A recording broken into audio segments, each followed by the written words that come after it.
السلام عليكم ورحمة الله وبركاته. تريد تنزل ماينكرافت جافا بس ما عندك بي سي؟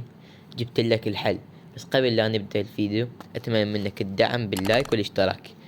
لتنزل ماينكرافت جافا تحتاج تطبيق هو هذا محاكي للجافا. تلقون هذا التطبيق بالوصف تلقون رابط قناة التليجرام اللي راح نشره بيه هذا التطبيق. تدخل على التطبيق، دوس على هاي اصدار، دوس على تثبيت الاصدار، ثبته، تروح تختار الاصدار اللي تريده. انا اختار هذا الاصدار، دست تنزيل. انا مسميه عندي قبل، خلينا نسمي غير اسم.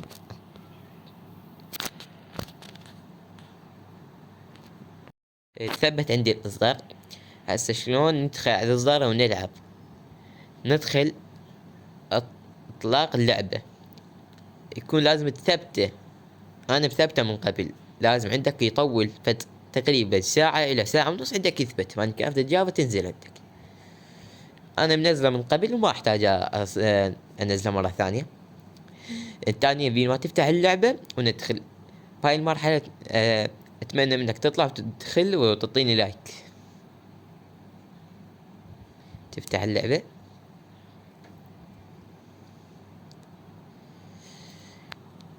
فتحت اللعبة وملاحظة الفريمات سلسة من دون مودات. اذا تريدون اضيف لكم مودات ومثل مود العوضة مود يوم وغير المودات اللي هواي، قلوه بالفيديو الجاي. اللعبة سلسة كلش من دون مودات. هسه مثل انا مسوي عالم قبل، هي تعرف شلون انشاء عالم. دوس جوا انشاء عالم، كريتيف، خليه ابداع، هو باللغة العربية اسمه ابداع. مسطعهم انشاء عالم جديد.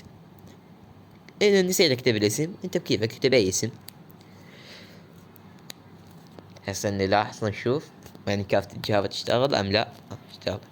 ولاحظ اكو جير سكوب، اذا اللي يحب يلعب جير سكوب مثل بالبوبجي مثل هيك، طفيته طفت جير سكوب. كما تلاحظون الفريمات 120. انا جهازي قوي، الناس بعد لي ما كانت قوية. الفريمات قوية. واذا تريدون شرح تركيب السكن قولوا لي بالفيديو الجاي. ومع السلامة.